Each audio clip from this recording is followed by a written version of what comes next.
Welcome to another episode of Exit Philosophy with Rich Griffin and Mal Ramanan. And we got great news for Mal, who's a baseball guy through and through. We know that. But you've got a venture starting in June with regards to baseball and bringing a high quality of the game to the GTA and to the Golden Horseshoe. Tell us about it. Sure. It's been a very long journey. I will tell you that. It didn't happen overnight. I've been working on this for well over a year now. And finally it's happened. We're bringing an elite summer collegiate baseball team to the Niagara region and particularly St. Catharines, Ontario. Former home of the St. Catharines Stompers and Blue Jays back in the New York Penn League. In Same fact, ballpark, right? what's that? Same ballpark. Same ballpark, obviously, with a few upgrades since then. But most of the teams in the league are actually the old New York Penn League teams. Now that that league was disbanded, they've started in a different league and then went on their own and into this Perfect Game League. It's called Perfect Game Collegiate Baseball League, and it operates out of New York State. And we are the first and only Canadian franchise, and I couldn't be more excited. The whole idea and the genesis of it was to kind of fill in that little pocket of Canadian baseball that didn't really exist in this area and give the Canadian kids an opportunity to come home during the summer and then fulfill their obligations with their college programs and obviously improve their draft stock if fortunately there's in that realm and get their reps in and play against other elite college players in one of the various college leagues that are out there, and the Perfect Game Leagues obviously out of New York State, and it's a high quality league, and we're very excited. There's a lot of work to do between now and June. We're a little behind where we'd like to be, but we're ready to roll. So What's the schedule look at? How many games, how many home games, and where are you getting your roster from all across Canada? Are you hoping they're mostly Canadian kids? I'm hoping they're mostly Canadian kids.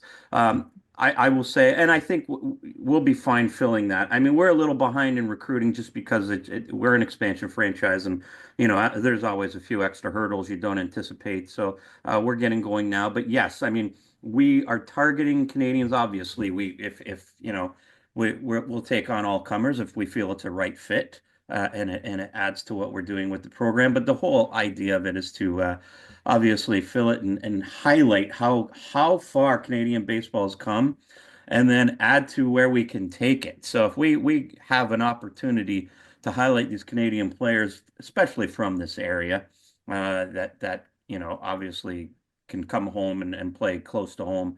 That's kind of the goal. So that's kind of what we're looking to do with that. So I mean, couldn't be more excited. Obviously, a lot of work to do, and we're hoping to see a lot of people come down and watch games at the ballpark this summer.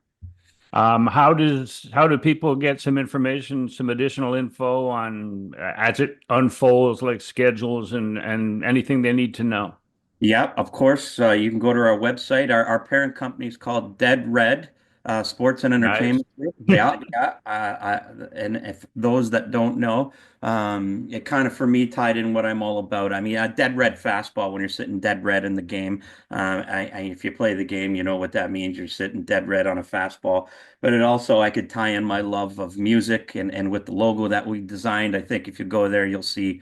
It's a perfect Malromanin logo, and that's the parent company. We're gonna have a name the team contest, but you can go to all our socials at Dead Red Official.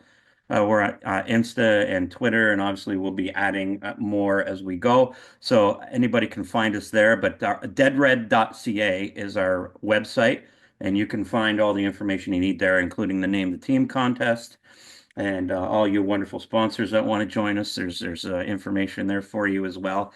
So like many, we're not hard to find. So We will have to, Mal, we will have to at the back end of the podcast during the summer have like a 5 minute update on the new team every week. 100%. Yeah. And again, I'm looking forward to just update you where we're at, what we're doing. We'll be having lots of promotions, as you can imagine. You get that minor league feel to these events. College games are a lot of fun. So we'll be doing some exciting promotions, but obviously we want to highlight those players that are as we say, see the stars before they rise. So we're going to be highlighting some top level talent that's going to be at the ballpark for people to see and, follow them through their journey into pro ball. So Yeah, there'll be a lot to talk about for that's sure. funny because that ballpark, I love that ballpark. I've been there quite a bit over the years. The first time I went there was to interview a young Vernon Wells. I think it was his first full season in pro Correct. ball. He had been drafted the June before, and I drove down because this was the hot new phenom that was coming up. And I we stood in the stands and I did the interview, did a column, and he went on to a really good career. I think that at some point he might be on the level of excellence. It's borderline because people held it against him that he had went out and got a good contract, market value at the Right. time, and people held it against him, which brings us to the first topic of the show, All right. which is Vlad Guerrero Jr. Like Vlad's contract, all of a sudden and it's all about timing. To me, there's timing is everything when it comes to a contract. It's what the market will bear at the moment. And with the Soto contract, 15 years and 765, and then Otani last year, I think the next big one, and we've talked about it on the show before, but I never thought that it would go as high as it's going to have to go because I thought my theory was that just because Taylor Swift makes a lot of money on the Eras tour, that doesn't mean Miley Cyrus should get as much money, It And does not. Does not right. work that way. But No, baseball, yeah, baseball is a different story. So, there's uh, less supply in the baseball world. You know what I mean, Griff? yeah. So, like looking at the numbers that are out there, I think that Vlad Guerrero Jr. must become the third highest total value contract in baseball. And the way that I see it possible, I mean, he's the same age. He's got 1 year to free agency, but the same age as Juan Soto. And so I'm looking at this and I'm trying to piece it together to work for both sides and get him into that third place ahead of Trout, Betts, and Aaron Judge. Well, and this is the risk you take when you don't take care of your business when you theoretically could or should. I mean, I think you're 100% right. And I think the only avenue that they may have to retaining Vladdy is to do exactly what you're saying. I think he has to be the third highest paid player in order for him to consider staying because really, what's in it for him other than if he loves this city so much that he's willing to forego seeing what happens next year? That just seems like a really unlikely scenario unless you get into that level. I mean, you're talking about timing on contracts. Just go back a year. I mean, look at the landscape outside of Otani. Well, even Otani. I mean, Soto got compared to Otani. Like it's hard to comprehend. But how many guys had to take some bridge deals last year? Even Boris's guy. And what would Vladdy's value have been last year? In the threes, Yeah. And maybe. And Like, here's the proposal that I would have if I was Ross Atkins, and I'm glad I'm not. Um, 2025 would be his final year before free agency. So they're predicting he'd get 29.6 million. So for 25, I would give him 30 million. Then for the next 5 years, 26 to 30, I would give him 35 million per year. And then at that point, after the 2030 season, he would have an opt out, the same way that Soto's got an opt out built into his. And then I'd give him 9 years from 2031 to 39 at 40 million per year. And that adds up to 15 years, $565 million, but a $37.7 million average, which would have and a been guarantee. outrageous, but that seems fair right now if this man can carry his talent through age 39. Yeah, and so he's guaranteeing that $35 million average before his opt-outs. Right. So he's got 30, and then you get him for 5 guaranteed at 35 million, at which point, if he feels he's being underpaid, he could opt out. If not, then he kicks in for 9 years, 40 million a year.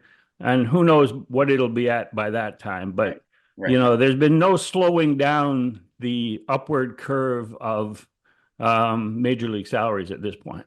Well, has there ever, other than those minor blips that you get, it's just onward and upwards, right? Not that that happens forever, but that seems like a pretty smart arrangement. If I'm the Jays, that's certainly how I Yeah, think you need to approach it, and even if something that could appeal to the player. You yeah, have even to if the do that. fan base looks at it and sees the astronomical total value, but then 50, says 37.7 million average, yeah. by today's standards and moving forward, it seems that that could be a reasonable dollar figure by then. And to me, there's a upwards and downwards spiral effect with Vlad sitting here right now without a contract beyond his final year before I, free agent. It can spiral either way. Griff, I feel like this franchise it's a critical mass. They're standing on the edge of the cliff right now. Seriously, if you don't sign Vladdy and he walks, I fear like the free agents aren't coming now at this stage. Yeah, There's still time. There's still right. time. But nobody signed here. Let's just be honest. And it's been a very difficult, road to hoe, so to speak, to this point. So if you sign him to that deal, it just changes the perception. It changes the commitment. It shows you that a top player in this league wants to stay and play. And I think you see that filter in. Another guy is going to talk to him, go, Vladdy's going to start recruiting hard at that point. You know Yeah. what I mean? I mean, it's telling that they didn't ask him to step in and recruit towards Juan Soto. And you can't. He's on a 1 year deal at this Yeah. point. You know what I mean? By the way, they didn't ask Bo either. Like we're forgetting about that. I know. I mean, he's still a big franchise guy. It's not like we've all just decided that that's done too. So Yeah. this Vladdy, it's such a critical moment for this franchise and this management group. Like if he does not sign, I just don't see where you think this is just a normal situation where other guys are going to sign here, even if the dollars are comparable. I think they move on to other organizations that players feel are better positioned to win, and just for a million other reasons, why has this franchise devolved here? So it just has to get done. If you're this management team, you have to get it done, and your proposal just makes so much sense. It gives Yeah. Vladdy 5 years, and he can, if it's just the way it's going these days. It's Yeah, just it is the way it's going. And I don't see any need for deferrals.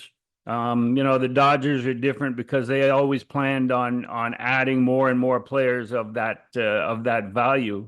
And so it's a different situation and for and them. Otani makes the money anyways. He's not Yeah, making $2 million. yeah, right. He's making 50 Yeah, you outside. can, you can take his 68 million, as we Yeah, discussed last week, take his yeah, 68 million and invest it, and you keep the profit off the investments because all he wants is that 68 million down the road, which is right. brilliant Yeah, yeah, Guggenheim Partners strategy ownership, but brilliant. it's But not going to work here or yeah, anywhere yeah. else. No, and the player wants the money, as they should get the money up front. They can worry about the investments. Yeah. So just to summarize with Vlad, I mean, it's more than just the player. It's more than just a Gold Glove, Silver Slugger first baseman. It's the the spin-off, the ripple effect of Vlad Guerrero The Jr. next 10 years of this It's moving franchise. forward. Absolutely. It's moving forward and selling the franchise around your number one player. If you go to 2026 and Vlad signs before spring training this year, and then you get that bopper corner outfielder that you need. Now imagine in 2026, not next year, but the year after that, you're building around Vlad, corner outfielder. You sign Bo long term, it's going to take less money than obviously it did to sign Vlad. So Bo and Andres Jimenez, that's four guys out of your eight. Well, even if you move on from Bo, because let's just say that's, you can't repair that relationship or whatever he's decided, you can still manage. You can still see a path to a solid competitive future. You know what I mean? You move Jimenez over to short and you build out from there. You know what I mean? Yeah, I would suggest that with all the money that has been sunk into renovating Rogers Center, they can't look to 2026 without a competitive team. So 2025 is the big transition year, and Vlad's contract is a big part of that. I mean, if you have this beautiful stadium and nobody's coming, then that defeats the purpose. It would be like an Amish Christmas party where this furniture is great, but you know you're not going to have any fun. It's With that being said, just like that, actually. And who wants to go attend that? right. All right. So we've got the Hall of Fame ballot coming up. I sent you a copy of my ballot, and I'd like to discuss it with you because I might be leaving. I haven't mailed it in yet. One, two, three, four, five, six. I got 7 names that I'm voting I, for currently. I feel Uh, like I kind of have some small part of a Hall of Fame ballot for that. Maybe I can, change your mind on Yeah, something. well, you're You know, you're allowed to vote up to 10. You're right. allowed to vote for 10. Well, I did fill in Felix. I said that I was borderline with Felix Hernandez. King Felix is on my ballot. Beltran, Andrew Jones, Russell Martin, because it's like voting for the Green Party. You know they're not going to win, but you just got to You do it want up them to stick principle. around for a little Yeah, you want while. him to stick around, and he needs 5% to stay on the ballot. I'd love to see that happen. I don't want to hear from fans critiquing how could you vote for Russell Martin, blah blah Oh, blah. you will. Oh, you will. Oh yeah, CC Sabathia, Ichiro, and Billy Wagner.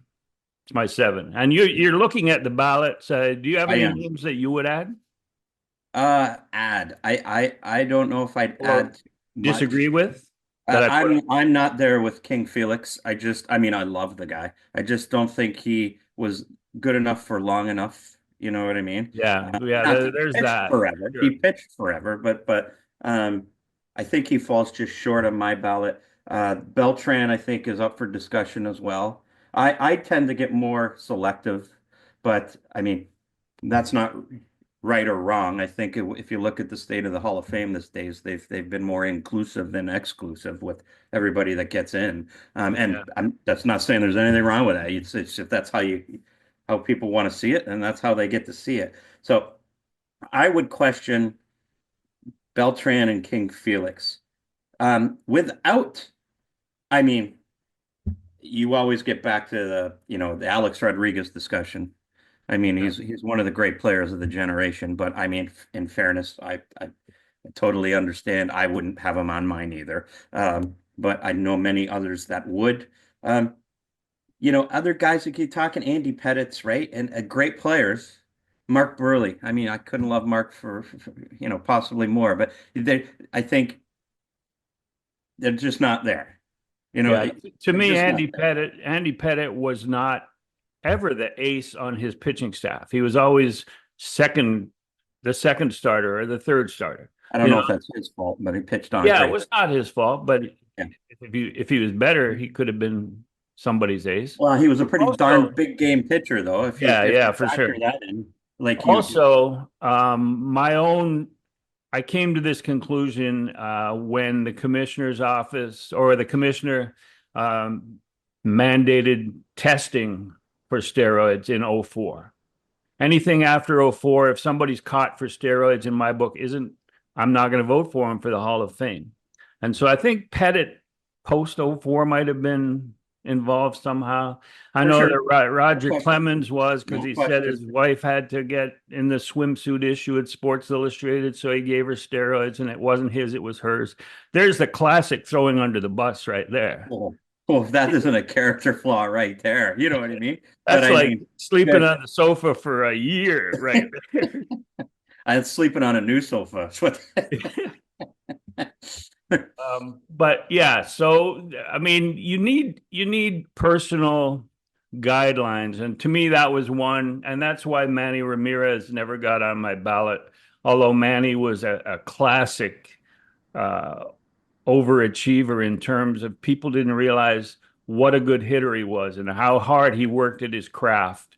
But the run-ins that he had post '04, Well, precluded him being on my the ballot. So. PEDs, of course, with Manny. But I mean, Manny was arguably the most feared hitter for a whole bunch of years there in that game. Like I remember going into Fenway and just like you're just like, there's no way we're surviving the middle of the order here. And Manny was just like, oh Lord, like you just didn't know what to do with him. That's how great he was. Yeah, he was in his second year with the Indians, and I drove down there and I was doing a feature on someone I forget who. This is when the Star traveled all the time, and you could suggest an idea, and they would say, "Sure, fly, go down there." Yeah, Yeah. yeah, exactly. Yeah, So this was Manny in his second year, and I set up an interview with the PR department of the Indians, and they said, "Yeah, yeah, come at 4 o'clock, and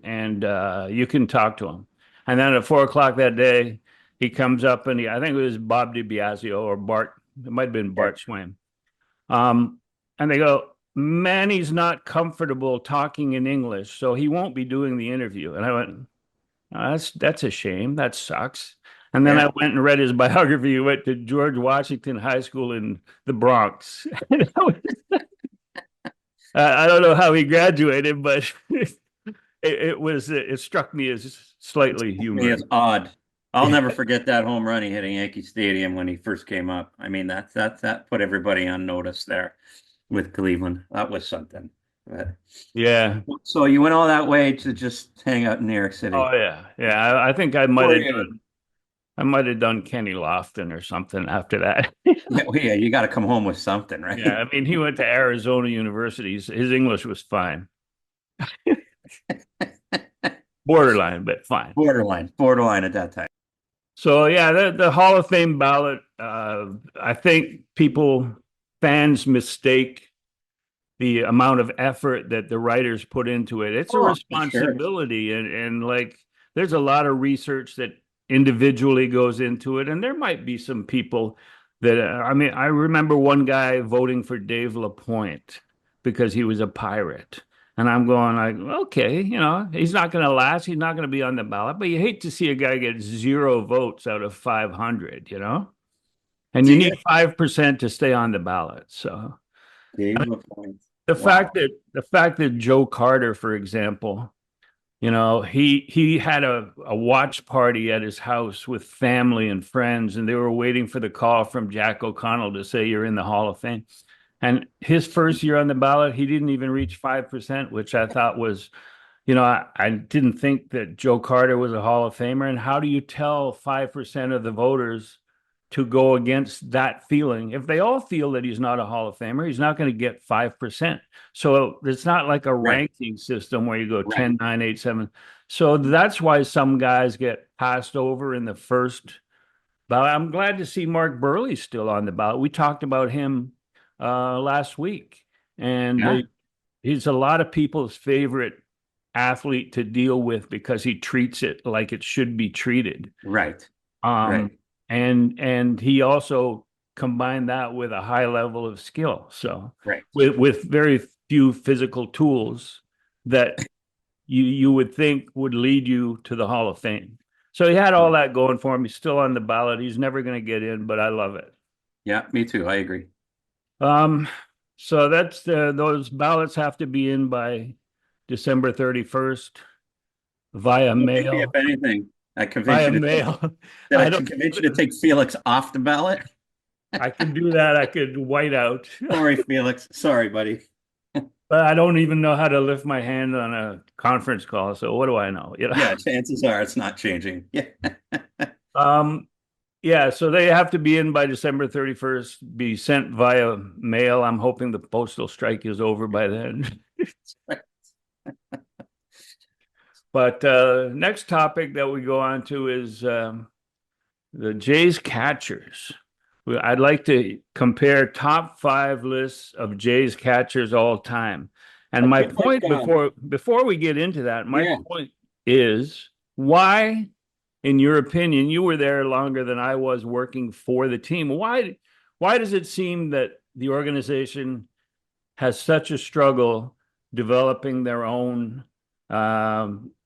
tier 1, top tier catching?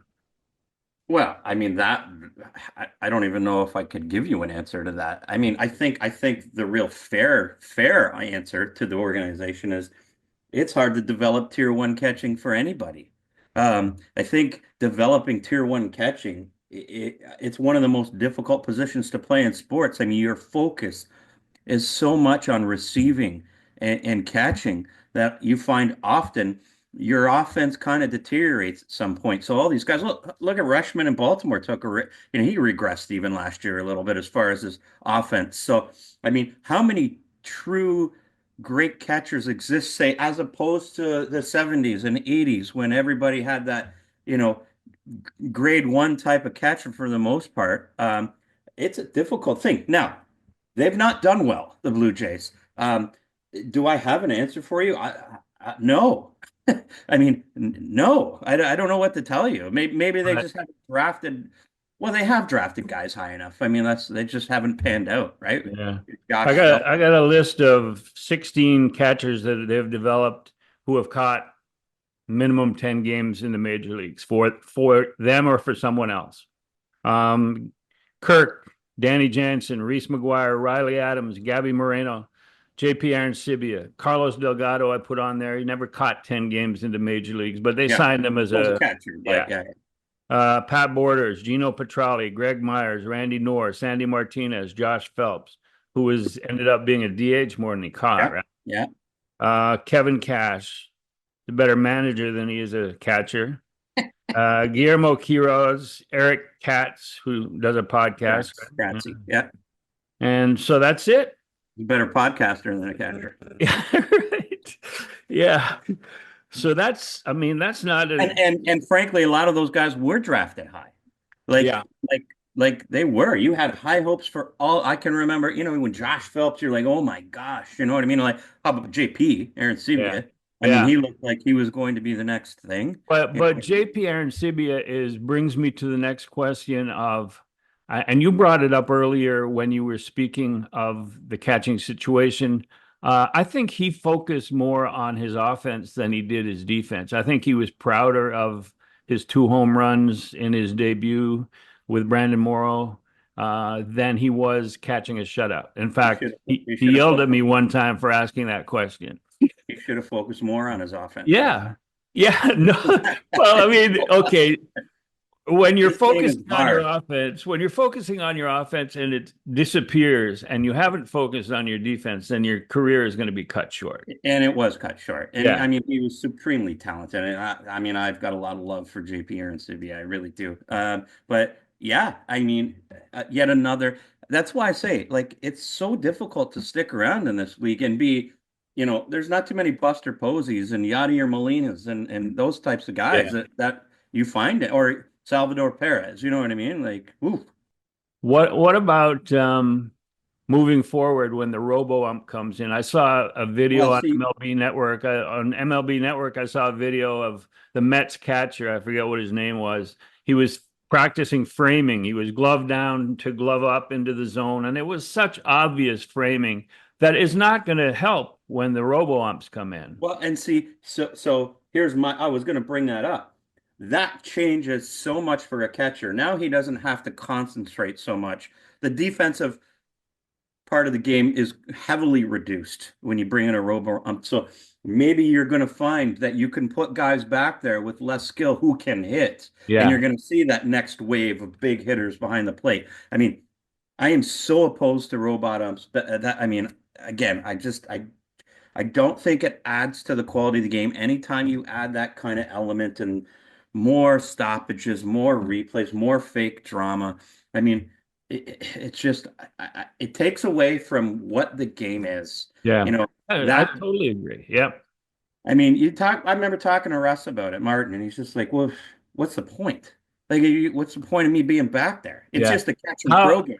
How do you, at that point, with robo umps in the major leagues and AAA, how do you get an 8 to 10 year, 12-year-old to get behind the plate, to put on the equipment and get behind the plate? Because he hasn't got a robo ump, he's got a real umpire, and like he's taking one hop pitches in the dirt and he's getting hurt.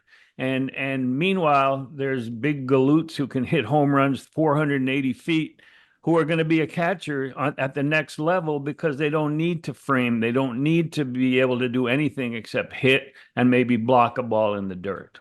It's such an important part of baseball that's been there from the day the game was born. What is wrong? I just don't understand with this pursuit of perfection all the time. Like it's a pursuit, something you can never attain, as if that's some sort of noble effort. And the more we add black and white to the game, which it is, definite right, definite wrong, you lose a little bit of the art, a little bit of the joy, a little bit of just the mystique of any sport, as far as I'm concerned. And when you take that away, what is wrong with an umpire making a mistake, man? Like that's you don't when a guy misses a ball at second base, you don't hit it to him again and make him catch the ball this time. Mistakes are the beauty of it. Now, what you pursue is to be the best that you can be. So why can't we focus on developing some sort of system where we hold umpires more accountable and you don't have a lifetime job where you're 65 or whatever it is and clearly not as good as a younger guy? Why don't we just have the best umpires in the world umpire our Yeah. game and live with the human element is exactly where the game is beautiful. Live with it, people. Well, what I have noticed, and this is to your point, what I have noticed over the last 5, 6, 7 years is that umpires hold themselves more accountable. You don't get an umpire saying, well, this one's a route. I'm going to just call everything a strike. You don't Right, see, and that used to happen. yeah, that used to Yeah. happen. You don't see Or the an umpire with a hate on for a hitter call him out on a borderline pitch that's like 6 inches off the plate. If he calls that, it's because he made a mistake. It's not Griff, because when I was young, the 3-0 pitch was an automatic strike. yeah, yeah, You know, it absolutely. was. Not anymore. Right. Now, if they would reduce, and this is just a pet peeve of mine, if they would reduce the presence of the pitch box on the screen during a live Shouldn't be telecast, on there. Shouldn't be on there. should not be on there. Like I hate it. the NBA doesn't have a circle around a guy's pivot foot, and if he moves, you go, "Oh, that should have been a travel," but they didn't call it. You know, well, it's the only sport, major sport, where the officials are held accountable by people at home because they have this extra strike box that they can see that the ball. Besides, those cameras are not centered in dead center field. You're getting Well, an the angle strike on. box isn't even right. Yeah, Yeah, on your TV screen. yeah, It's the weakness in all of us, Griff. Like when we it could take it to anything in our world beyond baseball. When you get into the black and white of life, like you must be right and somebody else must be wrong. It's just a weakness in our own selves and how we view the world. And it's never the world's never better. There's nuance in this yeah. life, you know? And the thing that I would accept with the strike box is like I think it was during the postseason, maybe during the World Series or one of the later rounds, where they have it available in a 3D box, and if there's something egregious, you can show it on the screen and say, "Hey, this is Yeah, what that pitch was." because it's more entertaining. Right. Because when you're watching, if you're a baseball fan and you're watching the game, the first thing you should not be thinking is, hey, that pitch didn't hit the box. You should be thinking of the game, what's going on, who's on base, who's up next, instead of just being fixated on that one thing. And God forbid we stop the game to check. You know what I mean? How about you move on and think about what's coming next and how to get the hitter out and how to, what picture, just keep the game moving. It's Yeah. like, and this is what I'd like baseball to be. I'd like baseball to be itself and stop trying to worry about what other sports are doing, like the NBA and the NFL, and go the opposite and say, our sport will have none of that. We're not Yeah. adding this. In fact, we're going to take away replay. I know that's a lunacy at this point, but that would make the game so much more appealing, I believe, in the long run. The long run. Well, even the replay on the bases, replay on tags at home, I'm not 100% opposed to that. I would keep that. I would accept that. The I only would thing not. is when a guy slides into second base and pops up off the bag and his foot leaves the bag by an inch and the guy's holding the tag on him, they go to New York and you Absurd. call him out. It's That's not the ridiculous. point. He beat the throw. he slid in like you're supposed to. Otherwise, they're encouraging people to slide head first so they can grab a hold of the base, you know? It's not the point of And the then there's whole injury rule. issues. Yeah. I'll tell you, Hey, I like you tell me at first base, we'll let it go. But there's nothing I miss more than a bang bang play at first base, and it's like, is he safe or out? And you have that instant reaction. Now it doesn't matter because we're going to take 5 minutes to find out. Like the only thing that matters is to the guy who's missed three calls the at guy's first going base. headphones, headphones. I mean, Lord The have umpire's mercy. missed three calls, and it goes back to the league office, and this guy is on the bubble. So, anyway, let's go now to All right. the top five in order. Countdown from five. Um, Blue Jays catchers through the years. Who So you got? we're gonna go up from five. Yeah, up from five. We're Okay, down. okay. I kind of cheated a little bit with five, um, and I just because I just want to talk through this one. I'll pick one, but I have three players at five that I think could be interchangeable. Um, Two of them played last year, and that's Kirk Jansen, and my other one is Greg Zahn, who makes the list at the end. But I I think they're all. You can make an argument for any of them to be in that group of top five. Um, I honestly believe at the end of the day it'll be Kirk. Obviously, the other two are gone. But Right. I think as Kirk accumulates more, and especially if they had a robo ump, well, that robo ump it takes away one of his major skills, doesn't it? Right. Yeah, just Framing. So, feeling that low strike. but I feel they're all in that same area, and I think he's going to surpass him. So I wrote down three names, but Kirk is my number five, I guess. All I'll right. go. You? No, you're going through your Oh, list. I'm going all the way. Yeah. Okay, because you want to trump my list. No, I just want Let's to see. know where you stand before Yeah. I get in there. So, Number four for me is Darren Fletcher. Uh, Very underrated hitter. Very clutch, big moments he had for this team. I mean, defensively, I would think you'd categorize him as average at best behind the plate. Um, but a very big piece of that offense for a number of years, Fletcher. It's too bad he didn't play here for longer, but and he gets points for personality too, I think, so in yeah. my book. So, Yeah. That's always it important. matters, man. It Yeah. matters. When you're in PR or media and a guy's got personality, this is what a lot of players don't understand, that it's not that difficult to be pleasant and friendly and acknowledge somebody in the morning at spring training and say, "Hey, good morning, Rich," or "Good morning, Mal," whatever. And that carries a lot of weight, you know? You mean like Jose Reyes, who called everybody Poppy because he didn't Yeah, want to know their name? We were all Poppy. Didn't matter who you absolutely. were. There, Hey, Poppy. Um, Number three, the legendary Pat Borders. Um, you know, what can you say? What you needed at that time behind the dish, and had enough punch and offense to be a huge contributor for those World Series teams, and key guy behind the dish for those pitchers. You can argue he's higher. You can argue if you want. I have him at number three, so I think he fits in nicely there. You're going to agree with my take, and I think people would this next one. I think people would probably have him lower on the list, but it's Russ Martin for me at number two. Um, and I'll admit the bias. I got to see him every day. A different fellow, I will say, is my experience with him. A very interesting person off the field, Russ. Um, but man, dedicated, a winner in every aspect, an absolute grinder on that baseball field. Like what he meant to those playoff teams and getting this team back to relevancy. I'm not sure it happens if they don't sign Russ Martin. In fact, I don't think it quite does. He was so important to that team, even though by that time his offense was a little more limited, but still a contributor. To me, number one is indisputable. It's Ernie Witt. Uh, just 1,200 plus games. 100. No, nobody came close to his home run total as a catcher. And I mean, what he post? I guess 747 career OPS as a catcher for the Jays. As a catcher for the Jays, like that's those are big numbers, man. Like you forget. And now he only hit right-handers, but yeah, yeah, hell. Old Buck Martinez took away all those awful at bats he would have yeah. had against lefties. Right. But to me, Ernie's the gold standard of that original when the Jays became relevant as a good baseball team. Ernie was the catcher in me, and he played here a long time, and he was a real force behind.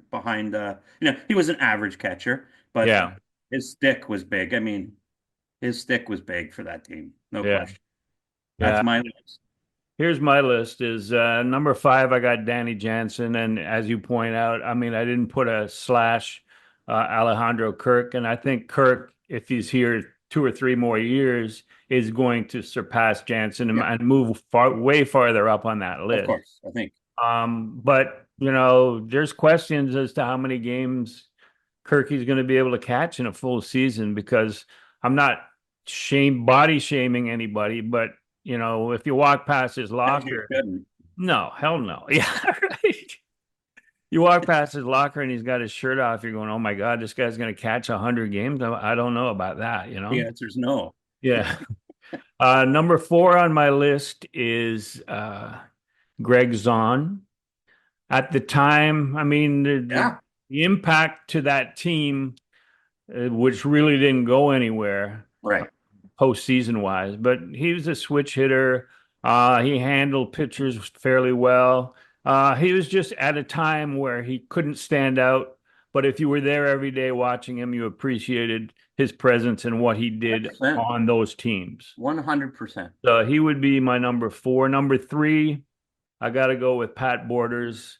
I mean, he was and again, Pat Borders is the greatest uh, pitch in the dirt blocker, and there were a lot of sinker ball pitchers on those teams, a lot of ground ball pitchers, and like they were not afraid to throw balls in the Not at dirt all. when Pat was behind the plate. And then the climax of his career would have been the World Series MVP, um, which elevates him beyond what his physical skills were. Right. I mean, Agreed. knocking balls in the dirt and mediocre offense aren't enough to get you number three, but throw that MVP in, and it is.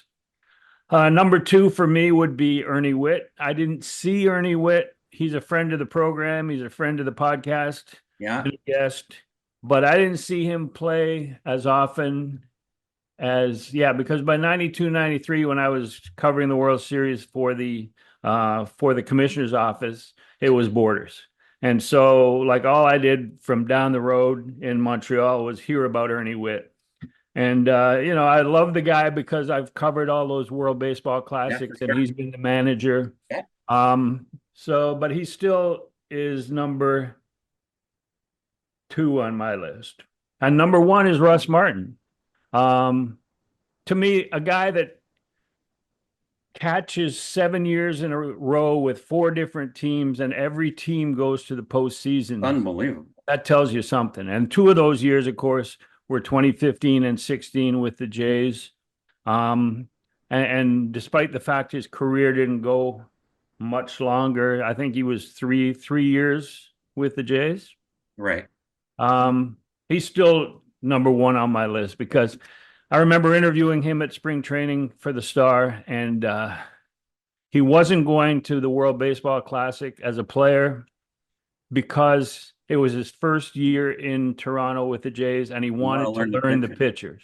He said, I can't go there and take 2 weeks off because I don't know the pitching staff here. And that's my first job. That's my number one job. And he caught a lot of heat from Canadian pseudo patriots who felt like, oh, you got to represent the country. A lot of those out there. Yeah, right. But he was everything that the Jays signed him up for, and an all-star. And he had a bit of if things weren't going well, he had a bit of a prickly personality. Oh, no question. No question. But this guy, for his pitching staff, would do anything, and that includes skipping the World Baseball Classics and also skipping extra BP so he could catch extra bullpens. At spring training, it took him a while to get his offense in order, and by opening day, he was a slow starter because he had spent time learning his pitching staff, which is the number one. And that goes back to something you said at the beginning of this catching discussion about how developing catchers is not always easy, especially offensively. Right. Agreed. We'll move on now. We're moving along quickly here. There was an MLB report on pitching injuries and the preponderance in recent years, and how velocity and spin and 12-month a year focus on throwing pitches is are key contributors to the epidemic of injuries. I mean, I know that you agree with that, but what are your thoughts on how that happened and what can be done about it? Because you're going to be dealing on your team in St. Catharines, you're going to be dealing with kids coming off spring seasons and now they're into the Yep. summer. And how do you treat those guys? Because they're within the study of this major league report. It's actually the biggest challenge you have in summer ball. I mean, and you have more pitchers than you would normally have on a roster because you're actually working with the schools to manage innings, to manage workload, and things along those lines. So, yeah, that actually is a big factor for me. Griff, it's what this is the culmination of what the owners were headed for by the way they changed the game. This was inevitable. And to me, the fix, there's only one fix anymore, other than the non-fix of just burning through guys.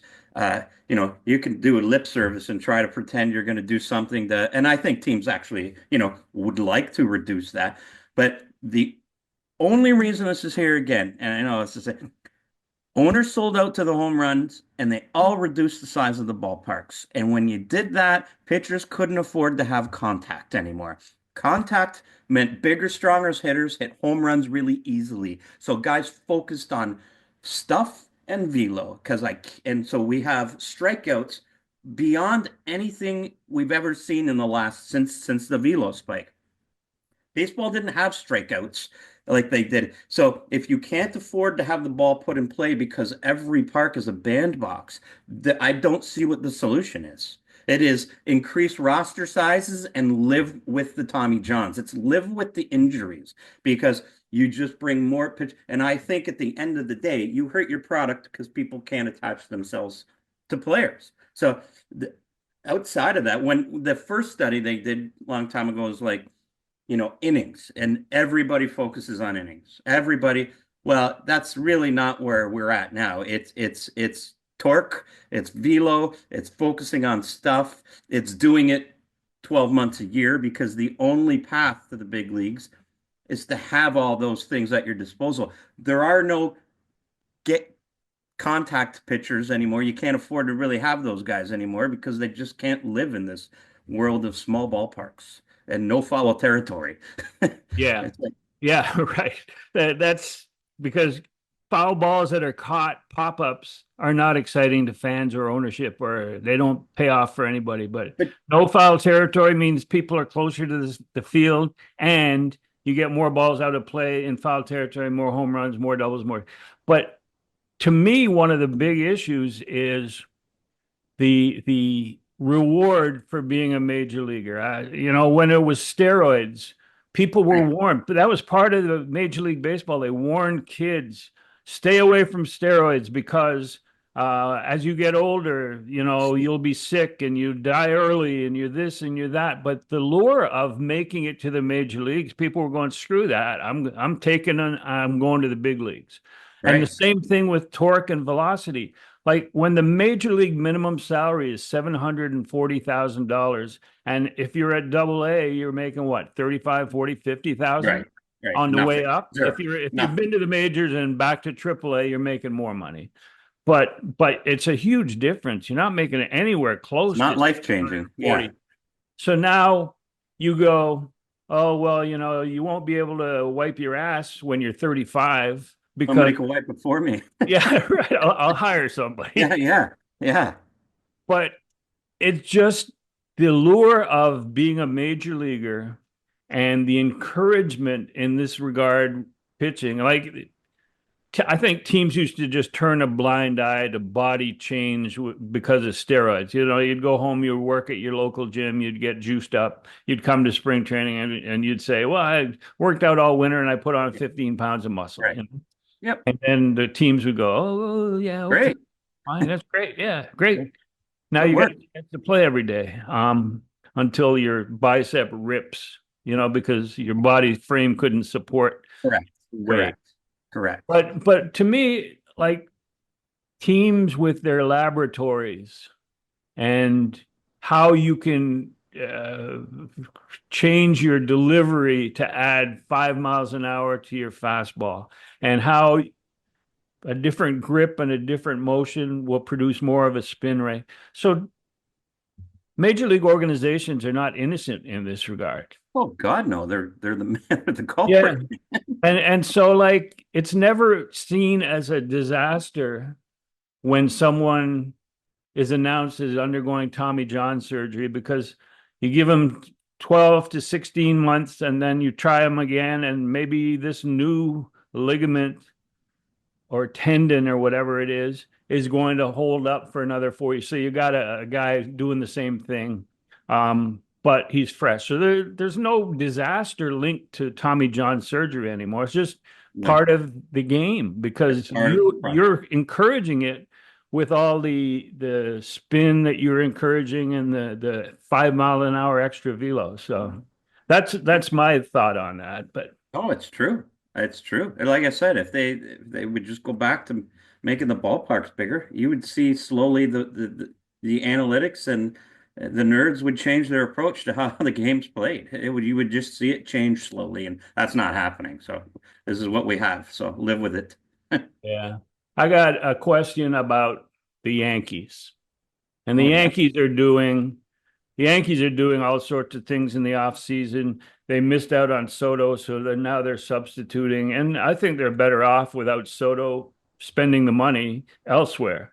Now, the Jays, on the other hand, didn't get Soto, but so far they haven't spent the money elsewhere, No, other than getting a guy who's going to be making 20 plus million a few years from now in a gold glove, platinum glove defensive second baseman.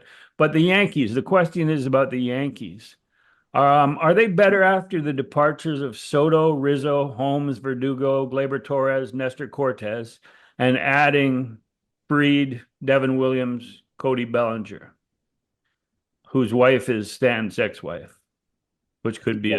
an issue, I mean, like Fritz Peterson and Mike Kekich, but that's a one of the reference from wives. that's a reference from. Hey, stay tuned. Stay tuned. It could happen again. I mean, Yeah. you never know. Anyway, I digress.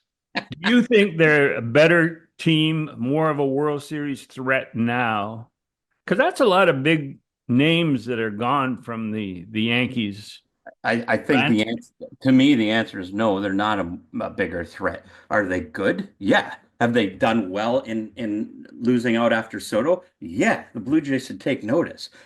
Here's what I'd say. They're not, their ceiling isn't as high, but they can avoid disaster better. They're just much more balanced team right now. So, I mean, if you sign Soto and he gets hurt, well, there goes all your war out the door. You know what I Yeah. mean? With Yeah. these guys, you lose Bellinger or Fried does what Fried does and makes 15 starts, it's not over for you. It's not over for you. So I kind of think they'll feel like they're better off because they're just more prepared to avoid disaster. And I think the way Major League Baseball is set up these days, that's kind of the point. They have a much better shot to get to the playoffs now. Yeah, you know what I mean? Because they're just that floor is higher now. And I Well, what was your reaction seeing Soto's presser and him saying, no, I haven't talked to any of my teammates since I left the clubhouse after game 5 of the World Series. that's just a bad sign. I mean, that's a guy who's looking out for number one and number one only, and doesn't need to worry about anything else. I mean, it's kind of comical, but can you imagine that? You just like don't even tell anybody you changed your number. I mean, it's it's kind of great at the same time. But It yeah, I seems would say almost, that's the best sign for clubhouse camaraderie and well, yeah. I mean, one for all for one mentality. yeah, it's like the classic mercenary who just Yeah. rented himself out for a year. Yeah, clearly, it was not his comfort zone to be in that Yankee clubhouse playing second fiddle to Aaron Judge and seeing what was going on in the New York market. I mean, if he hadn't communicated with anybody, and you have to believe him, because why would he lie about that? Since he left the clubhouse after game 5, the Yankees are probably better off. Yeah. You feel like there's a lot more champagne hot tub parties in his future. You Yeah, know? that was what shook me up. Yeah, there's Before he two sets up a sides. foundation for charity, he's bathing in champagne in a hot tub after signing his or after agreeing to his contract, you know? There's some concerning indicators there that keep an eye on. Could be entertaining, that's for sure. All right, now that was quick and lively. I think that we now get to the NFL portion of the broadcast, and where we I'm have running out of time here. three picks each, and you were 1-2 last week, Yeah, yeah. and are 13 and 14 for the season. So that's Trudging along. 9 weeks, Yeah. 27 picks, 13 and 14. Griff's picks were 3-0 last week, and 18 and 9 for the season against the You're spread. that is a 67% clip, Griff. I 18 and mean, 9. the Like, greatest of the greats don't do that. You know what I mean? well, Like the we're on pressure's a on, and historic run. this is where you start second guessing yourself and going, okay, I like them, but I'm on a heater right now, so I'll just flip that. And Yeah, I'm because you're due due for to a bad lose. week. You're due to lose. Yeah. But I won't do that this week. I'm going all in on my picks.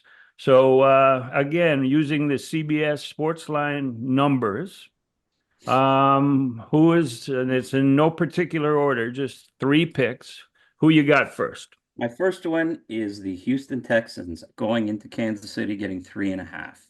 Um, yeah, I have a feeling that Houston's going to win this football game. And my victory last week was actually on Kansas City backing them. So I'm I, I think Houston's going to go in and knock them off, and I'll take that 3.5, and at best hope for a tight game. That's kind of like that one right there. So My first pick is going to be the Patriots at home getting 14 from the Bills. This seems to be a bit of a trap game. The Bills are still looking to they've clinched the division. They're looking to finish number one in the conference, but it's going to be a tough road because Kansas City has the lead on them. Um, I think that they'll go in and they'll work on their run game. They'll work on their defense. They'll rest some starting players later in the game. And 14 is a big number. And I've seen so often through the years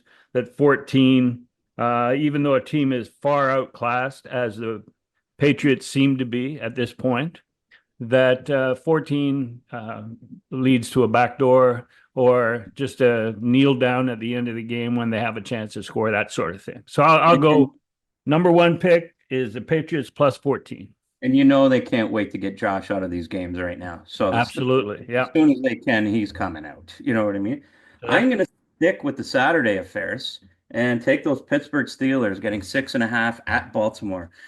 Division game. They're both still playing hard. I think this is going to be a battle. I think after last week, Pittsburgh will be champing at the bit, as they say, to keep this one. I think it's going to be a war out there, so to speak. For a term these days, but I think it's going to be a close football game. Hard fought. I'll take the points.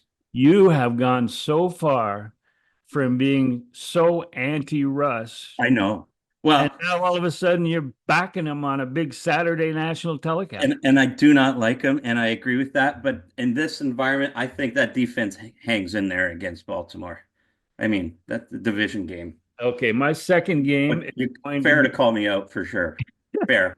it's my second game is going to be the Giants plus 8.5 against the Falcons.